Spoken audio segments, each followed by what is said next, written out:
제자직이 무엇인지는 우리는 너무나 잘 알고 있습니다. 하나님 나라를 소망하는 거예요. 하나님 백성으로 정체성을 잃지 않는 거예요. 흩어진 나그네로서의 삶을 살아가는 거예요. 이 땅이 아니라 영원한 하나님 나라의 가치를 붙잡고 내가 살아가는 겁니다. 그런데요, 제자직에 대한 강조, 숭배만 있다 보니까 역효과가 나는 겁니다. 현세 도피적인 신앙관, 영과 육을 분리하는 이원론적인 신앙관, 악한 세상과는 거리를 두려는 이 편협한 신앙관으로 개토화 되어 버리는 거예요.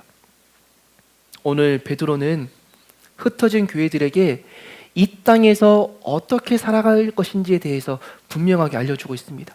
개토화된, 천국만 소망하면서 현세 도피적인 종교 집단으로 함몰되는 것이 아니라 흩어진 나그네의 삶을 사는데 그 나그네의 삶은 왕을 위한 제사장으로 살아가는 삶이다 라는 것을 알려주고 있는 겁니다. 이 유배된 교회들에게 시민직이라는 것이 중요하다는 것을 베드로는 알려주고 있는 거예요. 시민직이란 무엇이냐? 하나님과의 관계 가운데 이 땅에서의 소명을 가지는 게 그리스도인들의 시민직입니다.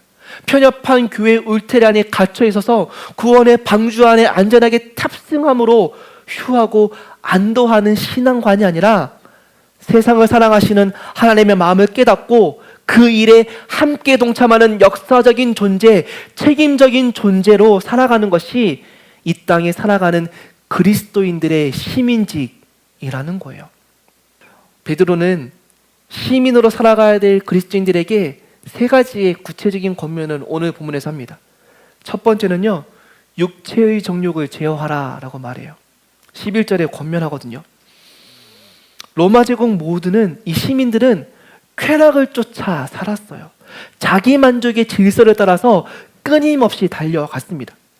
그런데 그리스도인들은 그것들에 거슬러, 정욕을 거슬러 싸워야 된다라고 말하고 있어요. 거짓 만족, 거짓 쾌락, 거짓 안전에 속아 넘어가지 말아야 된다라는 것을 전제 조건으로 이야기합니다.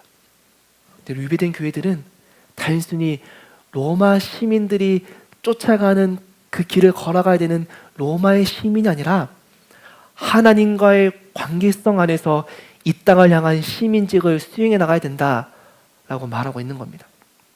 두 번째는 선한 일을 하라라고 권면합니다. 흩어진 교회들은 신앙을 지키기 위해서 사회로부터 핍박받는 것을 두려워하지 않았습니다. 악행하는 자들이라고 비방받는 것을 두려워하지 않고 오해받는 것을 당연스럽게 여겼던 거예요. 그런 교회들에게 베드로는 어떻게 해야 되는지 알려주고 있습니다. 딱 한 가지예요. 더욱 선한 일을 하라라고 말합니다. 여러분, 오늘날의 교회와 이 교회를, 초대교회를 똑같이 보면 안 돼요. 오늘날 교회들도 핍박받아요. 왜요? 집단 이기주의에 빠지고 아나무인이고 다른 사람들을 존중하지 않고 자신들의 이익이라면 물불 가리지 않는 그 교회들을 향해 세상이 비난하는 것은 당연한 비난, 당연한 핍박이죠.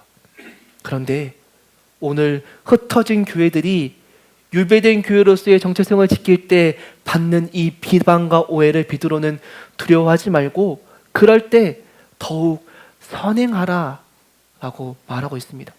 오늘 코로나 시대에 한국교회가 잘못해서 비방받기도 하고 또 우리가 억울하게 오해받는 일들이 있기도 한 것 같아요. 근데 그때 우리에게 해야 될 일은 딱 한 가지입니다. 교회가 교회다워지는 것, 교회가 위험을 무릅쓰는 자가 되는 것, 교회가 사랑을 실천하는 것, 교회가 하나님을 위한 제사장이 되는 것, 이 땅의 통치자이신 왕을 위한 제사장으로 이 땅과 하나님을 연결하는 중보자가 되는 것, 그것이 오늘 우리가 해야 될 일들이라는 겁니다. 교회가 선한 일을 하면 하나님이 영광 받으신다라고 말합니다. 여러분, 하나님의 이름을 위해 선행하십시오. 이 땅에서 여러분의 선행을 통해 하나님께 영광이 되고 세상을 하나님께로 돌이키는 하나님을 위한 제사장의 사명을 잃어버리지 마십시오. 이 땅에 여러분은 제자인과 동시에 시민으로 하나님께서 보낸 사람들입니다. 세 번째로 베드로는 흩어진 나그네 된 교회들에게 이렇게 권면합니다. 인간의 모든 제도에 주를 위하여 순종하라 라고 말하고 있습니다. 악행하는 자를 징벌하고 선행하는 자를 포상하기 위해 보낸 총독에게 라고 나와 있는 겁니다. 하나님의 질서 안에서 세상을 질서 있게 다스리기 위해 위임되고 인정된 권력에게 교회들이 협력하고 순종하라라는 겁니다. 우리가 이 땅을 살아갈 때 흩어진 나그네로서의 삶, 유배된 교회로서의 삶을 살아갑니다. 그런데 이 말은요, 이 땅을 향해 무관심하거나 방관하거나 무책임한 존재로 살아가라 라는 말이 아닙니다. 하나님과 함께 이 땅에 책임적인 존재로 살아가라. 우리로 인하여서 이방인들이 하나님을 바라보고 하나님께 영광 돌릴 수 있도록 하라 라는 하나님의 명령이 우리에게 주어졌다라는 겁니다. 그래서 우리에게 제자직도 필요하고 시민직도 필요하다라는 거예요. 너희는 자유가 있으나 그 자유로 악을 가리는 데 쓰지 말고 오직 하나님의 종과 같이 하라. 여러분, 저와 여러분들에게는 자유가 주어졌습니다. 하나님의 백성으로 이 땅의 질서와 탐욕과 죽음의 체제에 굴종해야 되는 노예의 신분에서 영원한 생명을 가질 수 있는 하나님의 자녀로 우리의 신분이 변화되었고 우리에게 굴종이 아니라 자유가 주어진 존재인 거죠. 예수 그리스도의 핏뿌림을 통하여서 우리에게 완전한 구속과 구원과 자유가 주어졌다라는 겁니다. 그리고 우리에게 주신 그 자유함에 하나님이 주신 목적이 있다라는 것을 기억해야 된다라는 거예요.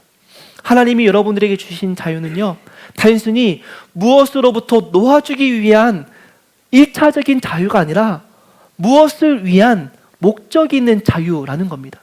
거저받은 자유에서 목적이 있는 자유로 수정되어야 되는 거예요. 하나님은 그 자유로 악을 가리우는데, 악을 덮어 씌우는데 쓰지 말라고 말합니다. 마음대로 죄짓고 회개하는데 그 자유를 쓰지 말라라는 거예요. 어떤 자유를 우리에게 원하시죠? 하나님을 향한 자유, 하나님의 목적에 따르는 자유, 썩어질 이 땅을 향해 질주하는 것이 아니라 영원하고 영화로운 하나님 나라를 향하고 바라보는 자유, 날마다 주님보다 사랑할 수 있는 자유, 영적으로 날마다 성장할 수 있는 자유로 사용하라 라고 말씀하고 계신 거예요.